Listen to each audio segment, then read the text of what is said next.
4 years ago, I was diagnosed with end-stage liver failure. It was no surprise. For years, I drank more alcohol than water. I learned the hard way that selfishness could hurt me more than anyone ever could. I eventually slowed down, not because I wanted to, but because, as my friend Freddie put it, partying in your 30s with college kids just isn't a good look. Honestly, I wish I'd had a gambling addiction instead. At least there was a chance of winning something. All I got was the loss of my time, my health, and any humanity I thought I had left. My liver was so damaged, it had no chance of healing on its own. Apparently, my eyes were so yellow it looked like I'd used pee as eye drops, another one of Freddie's charming jokes. I was losing weight fast. I was immensely relieved when I found out my dad had signed me up for Hemacare's Life Vault package when I was a toddler. It was supposedly far superior to other organ printing hospitals, but also significantly more expensive. I guess second chances are only for those who can afford them. The facility felt more like a luxury hotel than a hospital, aside from the ever-present sterile smell. As I sat in the waiting room, a young Asian girl entered with a surgical eye patch. I kept my distance in case whatever she had was contagious. A nurse approached me. "Hello, welcome to Hemacare. May I have your name?" Adam Jones. Of course, this was an alias. Given the nature of this event, sharing my real name would be unwise. When the nurse led me down the hall, we were stopped by two male nurses pulling a cart with a large red container. As one of them looked at his clipboard, a soft thud came from inside the container. He looked fearfully at the other nurse, who quickly pulled the cart down the hall. I looked down the hallway they came from and noticed a door labeled "Spare Room." It was the only one with a badge scanner, and a red light glowed ominously from beneath it. My room was far more luxurious than any hotel I had ever stayed in, but when I tried to open the door, it was locked. My surgeon, Dr. Matthew Ross, explained that the doors were locked to prevent patients from wandering. It made sense, but something felt off. When I asked him where the organs came from, he explained they were grown from my own blood sample.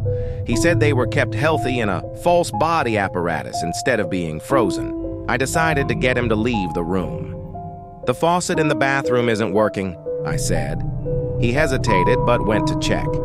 The moment he was out of sight, I moved quickly, stuffing a piece of jelly cup aluminum into the door lock. It was just enough to disable the latch. I rushed back to my spot, and when he returned, he said it was working fine. I gave him a polite smile that was more condescending than anything. Bored of endlessly scrolling, I waited for the coast to clear. The moment I felt it was safe, I slipped out. The hallways were just as empty as before. I eventually bumped into one of the nurses from earlier. I noticed his ID card clipped to his pocket. He seemed shaken when he saw me, like he was seeing a ghost. I followed him discreetly, and he led me right back to the spare room door. I watched as he unlocked the door, entered a code, and slipped inside. I hid behind a plant, and after a minute, he walked out, leaving the key card in the scanner. A jolt of panic hit me. I hesitated for a moment, but curiosity pushed through. The air grew colder the closer my hand got to the metal handle, but I gently opened the door and entered the room. The room was freezing, and each breath was a visible cloud of fog. It was mostly empty, except for a blue-lit screen on a podium in the center. Above me, rows upon rows of large glass chambers hung like meat hooks in a butcher shop. I approached the screen, and it asked for a patient's name. I typed in Adam Jones. The screen showed my profile. On the right, a large green button read, "Spare." I immediately pressed it. A second profile appeared. "Spare, 737061725. The liver was marked unavailable. I saw another button, "Retrieve," in bright yellow. A chamber started moving on tracks until it hovered above the center platform and slowly descended. As the chamber descended, I looked closely. A pair of white eyes stared back at me. I froze. Terror became a dark, oozing liquid, clinging to me. The figure was suspended in fluid, curled in a fetal position. Its gaze followed me no matter where I moved. I stared at him, hoping he would show some sort of awareness, but the longer I looked, the more familiar he became. The hair, the eyes, the face shape. I noticed 2 small moles on the man's curled hands. I quickly turned my own wrist and saw the same moles. It was me. Before I could process it, I heard voices approaching. I ducked into a shadowed corner. The 2 nurses stormed in. "You idiot! How do you forget to pull your ID from the scanner?" the tall one hissed. They froze when their eyes locked onto the tank.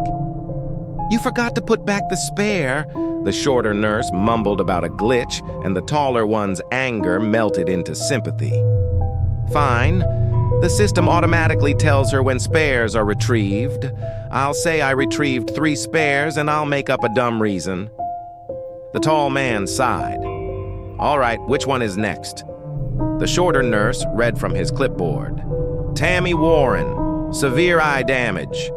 The taller man typed on the screen, and a new capsule lowered. It contained the young Asian girl I had seen in the waiting room. "These damn junkies," he spat. "You'd think a second chance would stop them from self-destruction." He then tapped the screen, and the entire room lit up deep red. The girl's chamber drained of fluid, and she descended slowly until her frail, naked body met the floor. She laid there, motionless. There wasn't even the faintest trace of resistance in her. The 2 nurses left, pulling the cart with Tammy's body behind them. I rushed over to the screen and pulled up my clone's profile one last time. My index finger hovered, shaking, above the retrieve button. They'd know it was retrieved a 4th time. Why risk it? What if something happened to my heart later and they couldn't grow it fast enough? I slowly looked up at the capsules, but the room was a silent graveyard. I could see faint eyes watching me from all around. I told myself these weren't real people. They were storage. If I opened the capsules, they'd probably just collapse helplessly too. I held my hand reluctantly over the X icon, closed my eyes, and pressed down. Maybe someone else would help them. Walking out of that room, I'd convinced myself I couldn't, that I wouldn't even know how. Now, 4 years later, I know that was bullshit. I even knew it then, but I still walked away. I couldn't face the consequences, and I certainly couldn't face those lifeless eyes that I left behind. And I still remember them as I reach for another bottle.